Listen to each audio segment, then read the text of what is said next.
This morning, we're so fortunate to have with us Pat Furlong joining us for our next session on building a game plan. She almost, of course, needs no introduction, but she's here to share all she has learned in her journey fighting Duchenne muscular dystrophy. As the founding parent project for muscular dystrophy in 1994, really intending to change the course of research for this devastating disease and press for a cure. She is widely regarded as the foremost authority on Duchenne's in the world. And this morning she's going to share with us her experience. We'll benefit from what she has learned in this journey in planning for success. She'll walk away with practical steps and guidance that help you look ahead and identify your goals to help you accomplish all that you need to do and focus it on attaining your goals. So please, this morning, help me welcome Pat Furlong.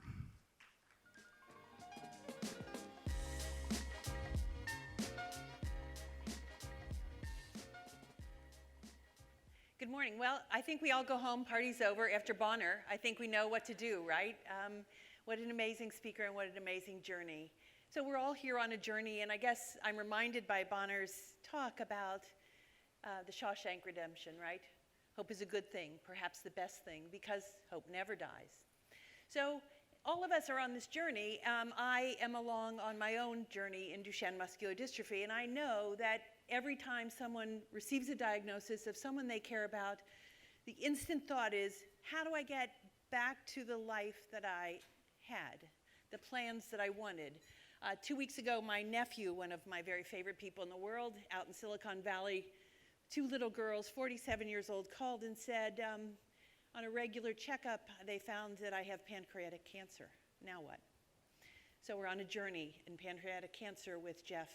And he wrote me a note and said, I want to go back to the life I had. I want him to cut it out and then go back to the life I had. And I said, unfortunately, you're now in a world of rare disease, and you'll learn to smile again. And with a lot of luck, we'll keep you around a while. So nobody can go back, but we can all start a new beginning, and it can start today. So, if I get this right. So I'm really honored to be here. Thank you to Nicole and her team for inviting me to speak. It's really hard to follow Bonner, and I feel like those are really big shoes to fill. And now I'm going to talk to you about some practical things and some non-sexy things, but some really important things that we can do alone, together with others, that might and considerably will change the world.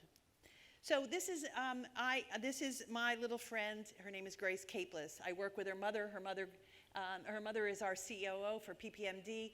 Grace I attended her opening of The Lion King. She's Nala. She opened on Tuesday night, and it was pretty amazing. And after I saw Grace, I said to her, so Plan A seems to be Broadway for the last, after all, you're 11. So what's Plan B look like if this doesn't work? She's been in Matilda, Lion King, Christmas Carol. So this Plan A seems to be going pretty well with Grace. And she said to me, Plan B would be to help others. So I like that of an 11-year-old, and I'm really proud of her. This is me. Can you see me in there? In 1969, this is where I was. And my Plan A, I called my parents. I had graduated from Mount St. Joseph College in Cincinnati, Ohio. I had a Bachelor of Science in Nursing. I had a bachelor's degree in math. So I doubled major because I didn't get in nursing because I didn't apply to college I wanted to go away, and my German father said, you'll be in Cincinnati. So that caused a little delay in getting into nursing. So there I was, right in the back. I went to Woodstock. I went. I didn't tell my parents exactly where I was going because they really didn't approve of this idea. But shortly after the event, I went down to the city and stayed with a cousin, called my father and said, I've decided to be in a rock band. So that was my Plan A. And in being in the rock band, I thought that would be, if people would discover me, of course, then I would be a movie star or something. So my father arrived by plane, you might imagine, the next day and said, you don't play a musical instrument. You can't sing worth a damn. You can't dance. And who is going to discover you and for what? So I joined him by plane and reassessed Plan A and got back to a different Plan A. So I went up to Ohio State and I got a master's degree in med-surg nursing. My specialty was whole organ transplantation. Back there in the 70s, we were doing heart transplants. That was the first. Then we went to kidneys. After that, in 72, there was a flu epidemic.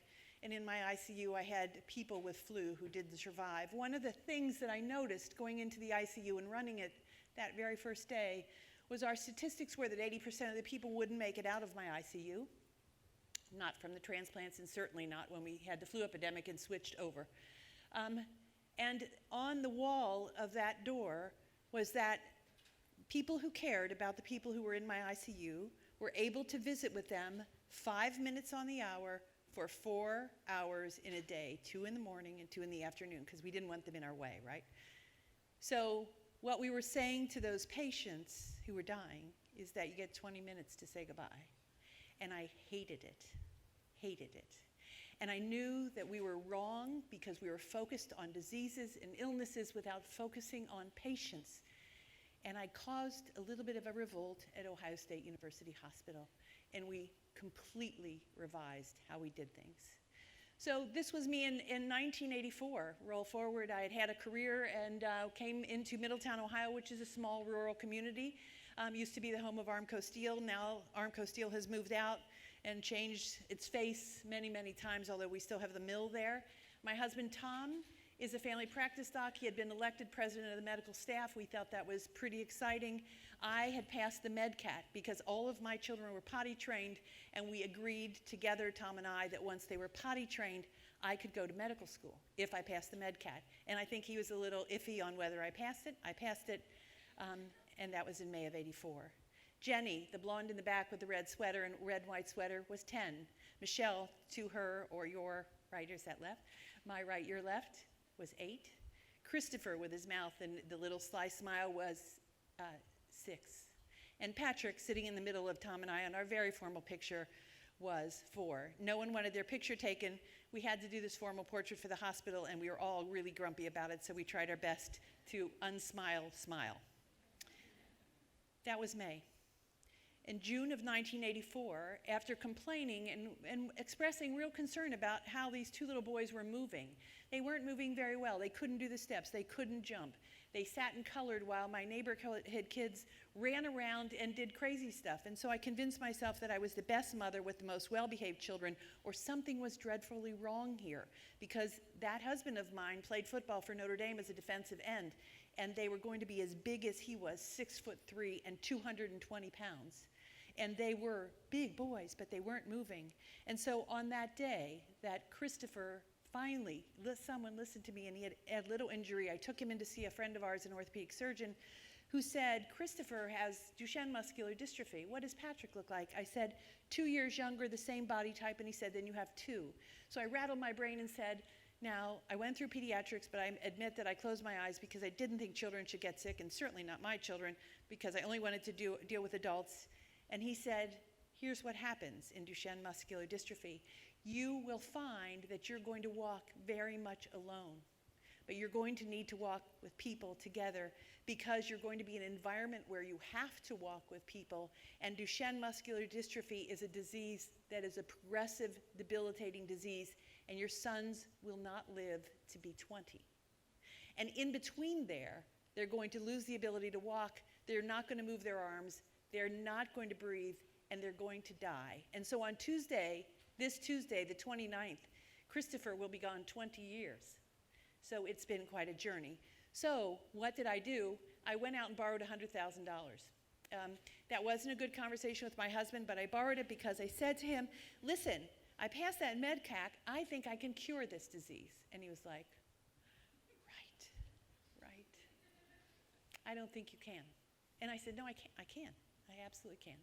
So he didn't believe me. It's not true. They're not here. I couldn't cure Duchenne muscular dystrophy. Certainly not alone. But what I did do is I started up a foundation called PPMD, or Parent Project Muscular Dystrophy. The name isn't creative for a whole lot of reasons, because back then we were just parents, and being not creative, and you already know with no talent whatsoever, based on my father's comments, I said we're just parents, so we'll be parents, and this is muscular dystrophy, and so the name isn't very creative. So when you start an organization, what do? What happens? What can you do? What do you need to think about? What questions do you need to ask? And what you want is a direct line to treatment or cure, right? So my $100,000, if you ask what I really wanted, I wanted more time. I wanted them to be preserved in their ability that day, then and there. I didn't care that they walked awkwardly. I didn't care that they didn't jump. I didn't care that they'd never run or never run down Notre Dame's football. I never cared. I just wanted more time. So when you start a rare disease organization, you have challenges. What are you going to do? What's your mission? What do you want to do? And the answer is I want to cure, but to get there isn't simple and it's not straightforward. So is this one single disease, or is this multiple diseases across the spectrum? In Duchenne muscular dystrophy, you're liable to hear this on a diagnosis. He might be mild, moderate, or severe. He might have intermediate Duchenne. He might have mild, moderate, or severe Becker. What is it? What does that mean? Is that one disease, multiple diseases? So you have to think through what is the definition of the disease you're looking at, because it's complicated. It's really complicated. What about research? Is it just a matter of finding the right smart person in the right lab to do the right thing, to look at the right animal, to deliver that animal, and to deliver a treatment or cure? I don't know about you, but mice don't really resemble people very well, and often they don't predict what will happen in people. So do you support the quality of life? Do you begin to think about using medical tools to preserve what's there? And how do you do that? How do you measure it? You're going to need to look at outcomes. You're going to need to know, how are you going to measure? What's the sensitive measure that you're going to be able to say statistically, this child is being better or doing better than it was expected? That means you're going to be involved in clinical trials. That means you're going to be involved in a regulatory agenda. And then what about your organization? Do you have capacity to do that? Who's doing it? What kind of capability and skill sets do they have to do all those things? It can't be a one-man show. Where's the money? And one of the most crazy things that always happened to me and still does is, why don't you just call Oprah? Maybe you should just call Obama. Maybe after he gets out of office, he'll have enough money as well. So it's that, and you wish it was that easy, but financial resources are hard, and how to allocate them are hard. And then the stakeholders, the community, because you feel pretty alone at diagnosis, and then you realize there's a whole world out there of people, but sometimes they don't think exactly like you think. So stakeholders, what do they need? What do they want? What are their priorities? And partnering, what can you do together? What can you do alone? What can you leverage? How can you leverage more money? Who do you partner with? When do you partner? What do you expect from that partner? So there's all sorts of questions you have to ask yourself as you try to seek success. So then you ask yourself questions about your disease. Is that disease characterized? Where is it on this journey? When we started in Duchenne muscular dystrophy in 1984, when my boys were diagnosed, we didn't have a gene. We didn't have a protein product. I ran around pretending to be a postdoc so that I could go into labs and ask them, what was the reality here? What do you know? Where's your money? How much is happening here? And I found that there wasn't very much money, and there was a real emphasis to try to clone the gene. And once the gene was cloned in '86 and the protein product identified, I think the world went to sleep. Like, well, we did that, so let's do something else now. So again, where's the money? Where are the patients? Are they the same or different? Are all of these patients the same? Can we predict that all boys with Duchenne will go off their feet at the age of 10? No, we can't. Mine went off at 8. Some kids are going off earlier, and some kids are walking much later. So these patients are not the same. What are the trajectory? How can we predict it? Should we capture patient data? We've done that through a registry we call Duchenne Connect. It's been up and running since 2006. We have 4,000 patients in that registry, 70% in the US, 30% ex-US, and we're beginning portals in other countries so that we can get the collective or aggregate data and look at this patient population. What about the community? How will you engage with them? Clearly, there are ways these days in social networking. I think that it's pretty amazing that people record minute by minute their lives on Facebook and Instagram and all other things, while others are very private and don't record those kinds of things. And what about patient engagement with regulatory agencies in the area of PFDD? And if you're from Washington, everything's an acronym, so that means patient-focused drug development. And keep in mind, there are no definitions of patient-focused drug development. We all have a different interpretation of what that is. And how do you tell your story and state your case? And when do you do it? And to whom do you do it? And how do you get to preferences? What are priorities of the caregivers? Are they the same or different of the patients? So these are things you're going to need to know, and we developed a draft guidance around there just to kind of think through those things. So what's the model that you want to create? Who do you want to be when you grow up? I'm reminded of Mrs. Robinson and, I can't remember the movie, and The Graduate, right? The Graduate, when they said plastics. Well, today it's personalized medicine. So what kind of a foundation do you want to become? So do you want to provide support? And none of them are wrong. All of them are good, and all of them contribute to a whole, because if we all did the same thing, then it wouldn't be useful. And I don't know of anyone with a couple of $1 billion hanging around their living room to be able to do it all. I just haven't seen that. So do you want to provide support for patients? They certainly need it. They certainly need hope. They need support. As you know, navigating this the insurance system these days are crazy. In Duchenne muscular dystrophy, it's hard to get a wheelchair with a standing apparatus when we know that standing really improves the whole body function, maintains the integrity of the spine, helps the respiratory system. But insurers don't think that that's necessary because, after all, they're not walking. So why would we want them to stand? But insurers will cover a stander so that you can stand the patients in a stander, which is an extra piece of equipment that costs more than the wheelchair with a stander. So who knew, right? Research. Is this basic science? Do you need a good idea? Is this a disease without anything? So you have a gene, perhaps? You know the molecular basis of the disease, but you don't know what happens downstream because of that particular genetic mutation?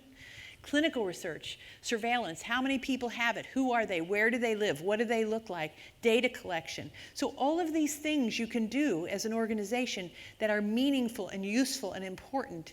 You can have a specific focus. Some organizations focus on gene therapy, some of them on stem cells, some of them on a particular area of research that is interesting or important to them for a variety of reasons.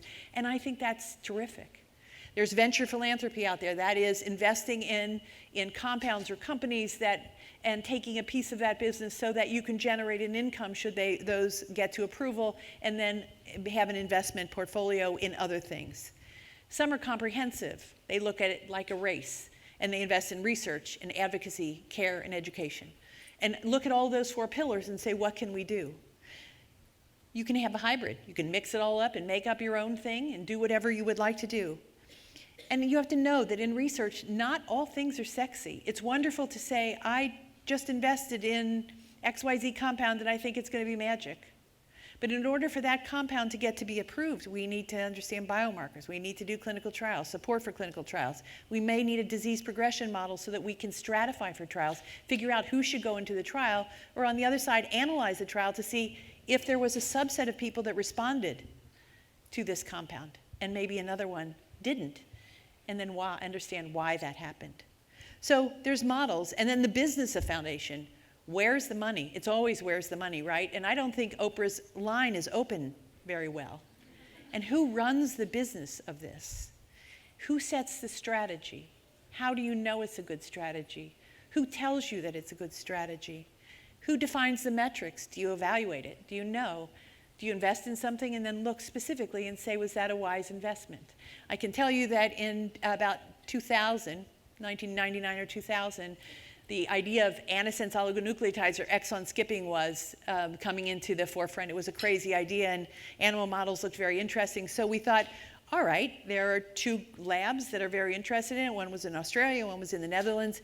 We hired a business manager by the name of Arthur Holden out of Chicago, and we said, we are going to bring the whole community together and make one company. And it's going to be just a love fest. Well, it wasn't. It was $250,000. We had about 8 meetings. They were led by Nick Wells out of the UK. Arthur Holden managed the project. And at the end of the day, the report came back that the timing is wrong, that they're in no position for you to join GSK up with the Dutch, up with the Australians, and make a love fest. That's not going to fly. So not all investments pay off. And timing is really, really important. And then how do you sustain the business model? So if you make some money this year, are you going to make the same money next year? And also, if there's a founder of an organization, will that model sustain over time? Did you build it to last? Do you want it to last? Or does it go away with you, the founder? PPMD won't go away with me, the founder. PPMD is going to be built to last. I think that's a commitment because it is. And when you start a foundation, it's your baby, right? It's the thing that you know most about, that you know intimately, that you have ideas about where it should go, why it should go there, how you're thinking about it. Based on your experience, you have to be willing to give that baby away and give it to others to lead. So you broaden that organization so it can serve the needs of the patient community that you care most about. So there are stakeholders, there's academics, there's government, there's patient and families, and there's pharma, and we're all in this together. This is an ecosystem that we all need to think about how we can work together. So, and there are partners of collaborations that we do with the government. So we have to think about these platforms and think about where does it make sense and when does it make sense. And there are also then umbrella organizations like this amazing Global Genes. There's also NORD, National Organization of Rare Disease. There's also the Genetic Alliance, Ewardis. There's lots of people. And what can you use? What can you take? What can you share of your own with these organizations so that we can move forward in the rare disease arena on things that we can work together on that make sense? Policy is one of them. Faster cures you're hearing about. This is a policy for all of us. So it means all of us should be working on those kinds of things. Then there's things that are disease specific. So you have to know where the advantages are and where the disadvantages are. So the umbrella organizations raise awareness. February 28th, I'm sure you know, is Rare Disease Day. It's a day for us to celebrate. And clearly, rare disease, since Abby Myers in the 80s, pioneered that legislation about rare disease, which resulted in the legislation and the Office of Rare Disease, and continues today through the NIH and others. We've come of age this year, and in the years before and the years after, rare disease is front and foremost for many of the pharmaceutical companies. It wasn't true 20 years ago. So umbrella organizations do policy, incentives for research and development. They do healthcare, they do disability, they do position statements, and they have platforms for grassroots support.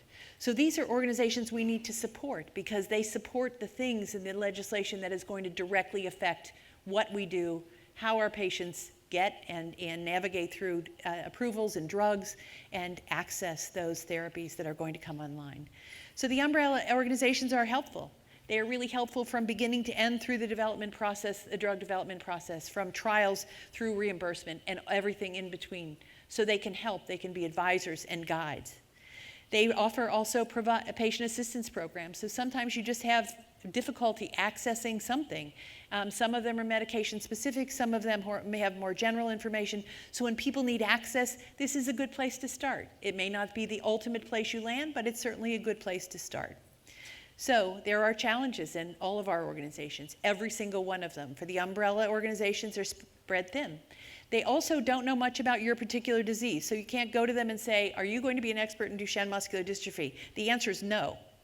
And sometimes they have to manage their conflict of interest. We all do. But they have benefits. They have a broad mission. They can leverage across many diseases. They can have a bigger impact in terms of policy. So we have to recognize that and utilize them.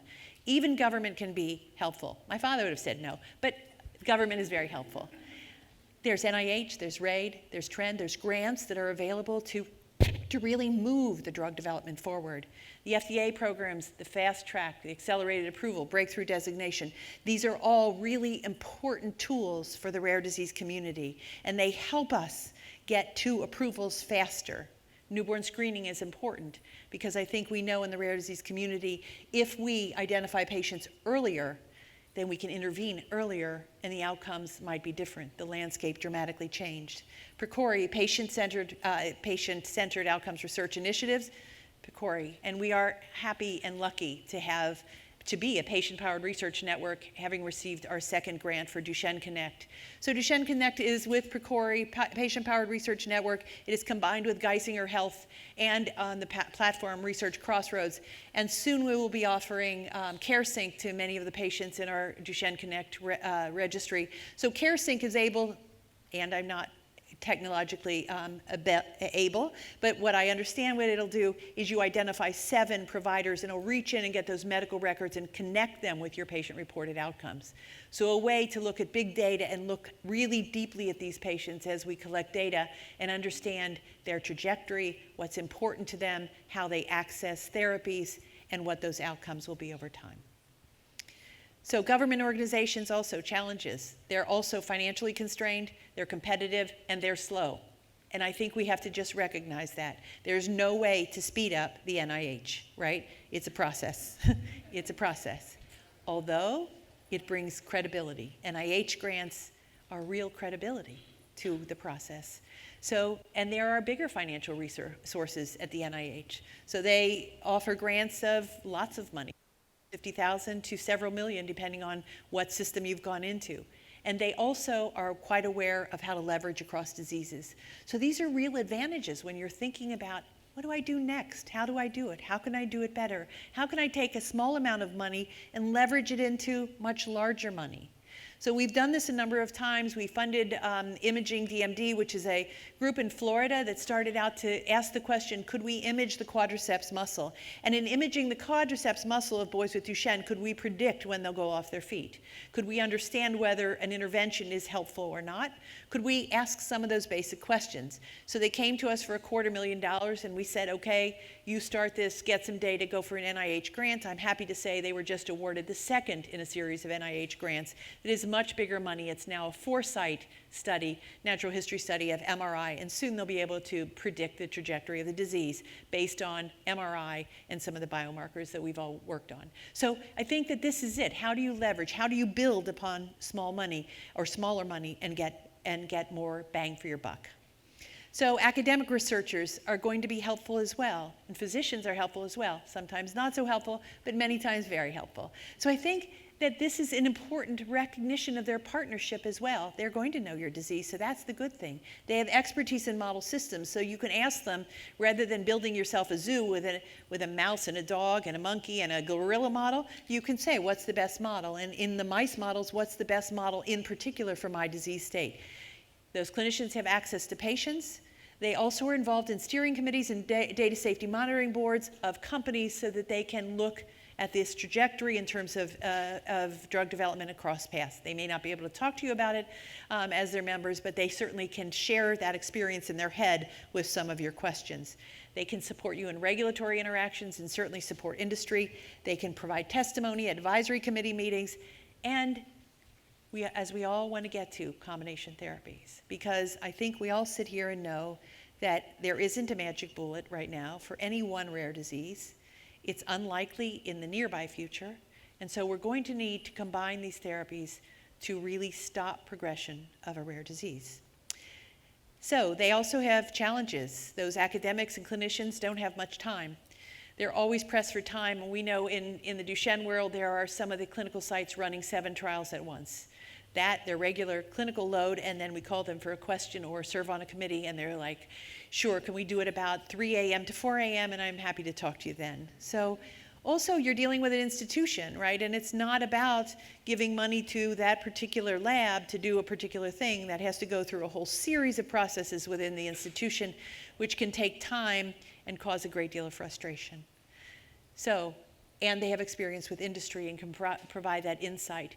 They can commit to you, they can work with you, they can provide insight and knowledge and guidance. And you too, as experts in the disease of interest, can provide your insight to them, which is the most meaningful when you combine patient-reported outcomes and clinical data, because that is a real, true picture of the patient you're looking at.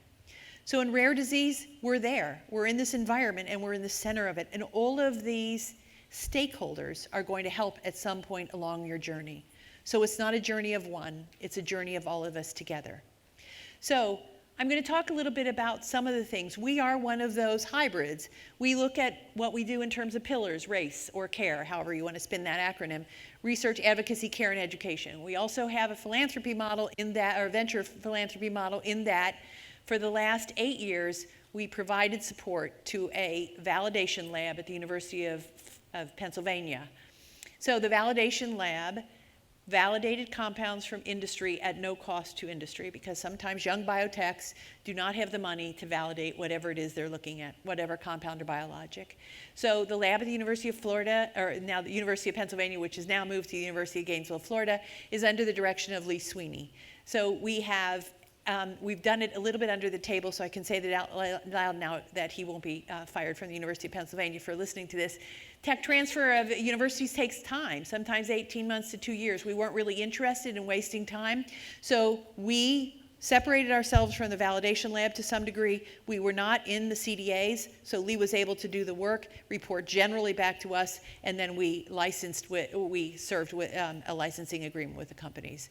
So in the past year, 10 companies were validated in that lab between Pennsylvania and now at Florida Gainesville. So we now have a different arrangement with him, similar in terms of how we invest, but he has the mouse colony and the dog colony and has significant resources to validate young companies, mature companies, public companies, in a way that is fast and accurate and hopefully leads to more clinical trials and one day more treatments. So just to say what we did at the beginning, and when Bonner talked, I thought, and when he put up his little chart, are you delusional or a realistic optimist? I'll say delusional at the beginning, right?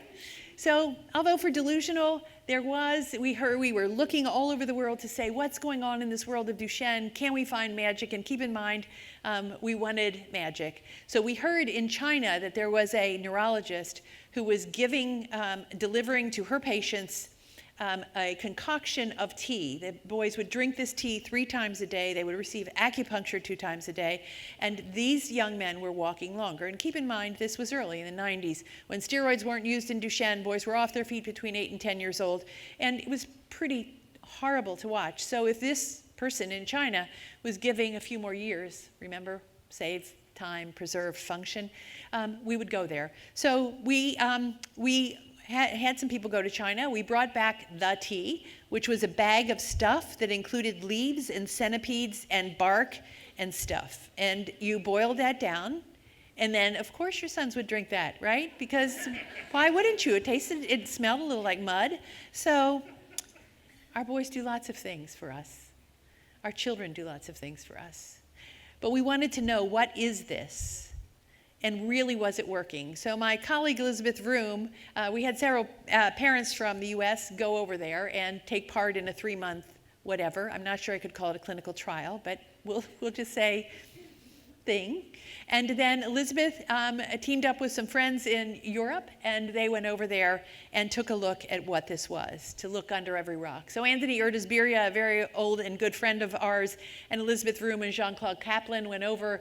They boiled down that tea, they analyzed the tea, and found plant-based steroids. So we were then further convinced that our use and recommendation of steroids for our boys were going to be useful. And in fact, we could control the dose by using a pill like prednisone or deflazacort. But we did, in our delusions, chase down and continue to chase down everything under every rock until we get a yes or a no, because we believe that even a no is useful, right? Then you just go on to the next thing.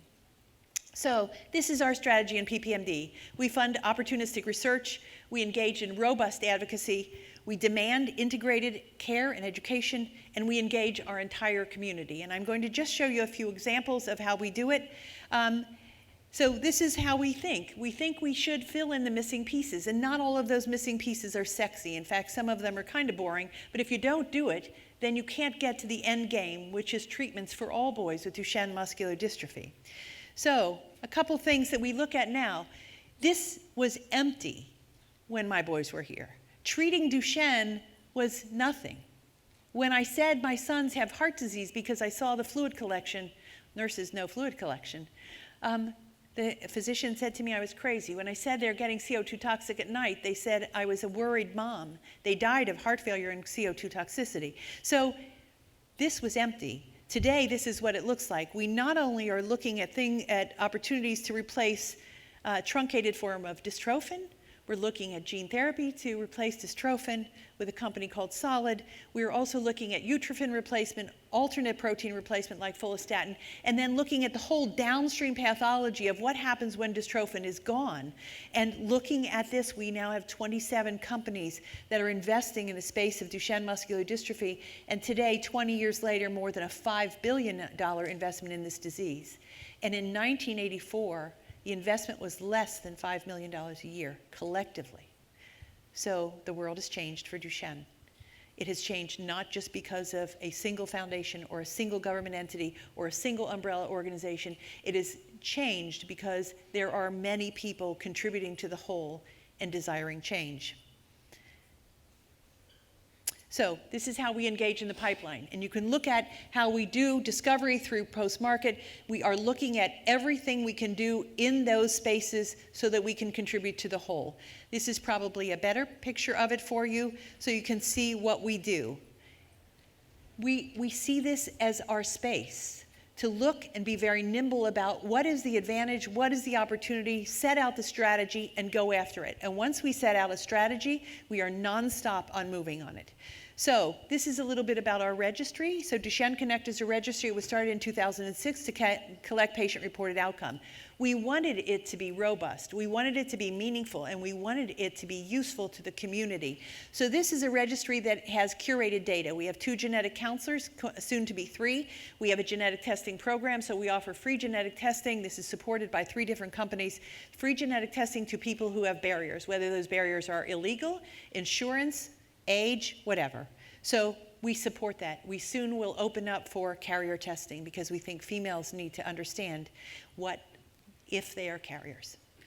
And that's really important. So I'm going to go through these really rapidly. Duchenne Connect is both a patient-reported outcomes registry, and on the other side, there's a back end where researchers can go in and ask very specific questions. If they want lots of data, they have to come through our steering committee and write up a proposal to what they're looking for and why they're looking for it, and then that is approved or not. So patients can, when you get up in the middle of the night and say, is my son going to walk at 10 years old? How many kids are walking? You can go into this registry and ask that specific question, and it'll say 80% of those 4,000 kids, or what, are walking at 10. And here's the drugs that they're on. You can ask that same questions. So there's a profile. This contributes and is directly connected to care considerations, which is standards of care that was published in 2010 and is currently being updated by the Center for Disease Control.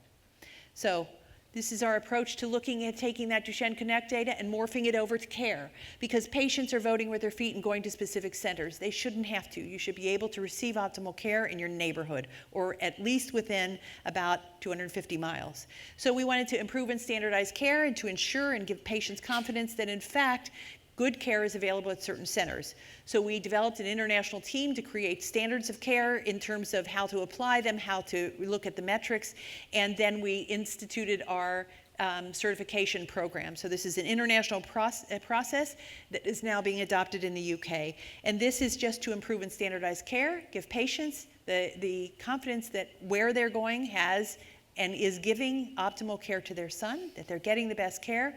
Certification is important because it's a seal of approval, if you will, and we have a program now of 10 certified centers, going to 20 by the end of this year, by the end of 2016, and that will morph into, this is the process by which we utilize the certification process, and we'll morph that now into a clinical, include clinical subspecialties, and soon we're going to be looking at a clinical trial network. This is where these centers are located. We have 17 more applications in process for the team to take a look at and decide whether or not those additional sites have sufficient clinical infrastructure and capability to become a certified center. So we want to improve and standardize clinical trials because we don't want clinical trials to fail because the care is variable. So this is going to morph into, or working with several companies, to now morph this into a clinical trial network so that we know the criteria to be a clinical trial, what infrastructure, personnel, capacity you need in terms of institutional support, and then what you can do to become a clinical trial. So this is going to be a network, soon to be up and running network, as we prepare what that process will be with our industry partners. We have 70 thought leaders to be working on this, and this will be initiated early next year. So here's policy, and I'll just go through this quickly. We've been in policy since 2000. We started writing to the government when we started, give us money, $40 million, fix Duchenne, do this. What we realized is our message wasn't consistent. So in 2001, we hired better known as lobbyists. We have the same lobbyists, Faegre B&D, out of Washington, D.C. That really helped us in terms of strategy, and we began following all the legislation, the regulatory legislation. So this is what we did in terms of our policy. In 2000, there was a hearing, 2001, about Duchenne muscular dystrophy. Our wonderful collaborators in Congress decided they'd have a hearing. That led to a bill that was introduced in the House and Senate called the MD CARE Act in 2001. That bill was passed and signed into law in 2001, reauthorized in 8, reauthorized again in 14. We're directly involved in making sure this stays in place. It's not so sexy, but at the end of the day, this is $500 million investment on the part of the government to the muscular dystrophies, and of that, $250 million to Duchenne muscular dystrophy. That, next to the cloning of the gene, set the stage for where we are today. So, this is the Muscular Dystrophy Care Act. It has Wellstone Centers, which are centers of excellence. It has a research plan. It has CDC looking at standards of care and updating them. It has natural history studies, outcome measures, and we're standardizing outcome measures with CDC and collaborative partners. So this is the funding. It's incredible to be able to work in this environment and know that your voice counts in the government. I think in 1984, if you said you can get your voice heard at the US Congress, I might not have believed it. I'm a believer. So the muscular dystrophy care implementation is going on now with the standards of care being implemented and updated.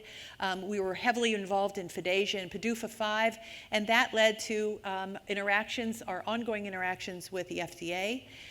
We wanted to set a platform for the FDA, so we started with putting patients first. We looked at Duchenne muscular dystrophy. We looked through our lens into policy like breakthrough designation, accelerated approval, and said to ourselves, how does Duchenne look in that policy? We set the stage for a white paper which made recommendations about how to use those tools and encourage the use of the tools, encourage the use of conditional approval like they use in Europe. That wasn't well received, but we continue to pursue conditional approval. We think it's a really good opportunity. We also wanted to know preferences. What does our patient feel? How do they deal with preferences? What's important to them? What's most meaningful to them? We can talk about clinical outcomes, and that's great if you can walk faster or do steps better, but what does that mean in your life? What's meaningful? What does that change? So we looked at benefit risk assessments. The FDA was involved in this. Teresa Mullen's group was saying, how do we listen to the patients? You probably already know they picked 20 diseases to listen to the patients. Ours wasn't one of them. So we marched in there to say, how can we work with you so that you listen? So we did benefit risk. This was looking at community engagement. This was asking and assessing, what are your priorities? And out of our benefit risk pilot, we learned that the highest priority was what I paid $100,000 to do, slow the progression of the disease. And that ranked above extending the lifespan. So slowing progression of the disease, top priority in our benefit risk study, which is now going on to phase 2. And I'm happy to say we have just worked with several companies and we are able to apply drug-specific information for those companies in terms of caregiver or patient preferences. So this data is incredibly important. We also have a tool about telling your story. All of us have a story and it needs to be told. So this is a story that we need telling, and we collected about 200 of them and provided them to the FDA and to companies because they're meaningful and they give insight into a disease that most people will never have. So that preference study really led to us talking to the FDA about, you need to know more about Duchenne muscular dystrophy. Why don't you think about writing guidance? This is more about the preference study. You can see here that the long bar is slowing disease progression, and it ranks much higher than all the rest of them. So because I have 5 minutes, this is our patients are waiting. This is our benefit risk stories. 138 of them are in this book. So then, we told the FDA, we had and continue to have wonderful interactions with the FDA and said, you need to know more about Duchenne muscular dystrophy. Why don't you consider writing a guidance? There's lots of companies here developing drugs. They could use a playbook to develop them so that they know the challenges and the opportunities and the community can weigh in on those. And they said, no, we don't write guidance for rare diseases because there's 7,000 rare diseases. That's all we don't have the resources. We don't have the time. We don't have the capability. We can't just do it. So they said, why don't you write it? So you know how you say something, walk out the door and think, oh, what did I say? I said we'd write it. So I'm happy to say we organized with the HIV community because those people know how to write guidance and they are very scientific. We teamed up with ACT UP and we teamed up with AMFAR. We had Mark Kruger and Associates as a project manager. We had a steering committee, working groups, and engaged the entire community, whoever was willing to review this document, all 45 iterations of the document as it grew, and question it and comment on it. We're willing. So we had over 200 people involved in the development of this document. It was started with a policy forum in December of 13. The document was started in January. It was completed, all 45 versions, with a final document going to the FDA in June of 14. And I'm happy to say this is the guidance. What we used the patient voice for, it was a cover letter. This cover letter went to Dr. Woodcock and the whole Cedar Neurology Division that said patients want minimal exposure to placebo. They want patients throughout the trajectory of the illness to be included in the disease. They want you to weigh patient preferences. They want you to listen to what's meaningful in their lives. That's what patients want. And the guidance itself was a true, well-referenced document that was accepted in an open docket, set up for public comment for 30 days. It closed on October 6th. I'll never forget it. That's my son Patrick's birthday. I thought that was meaningful to him. I hope it was, and I hope he's smiling. And then, just in June, the FDA delivered us guidance. They used our document as a platform. They turned it around and delivered the first guidance in a rare disease, and it was Duchenne. So working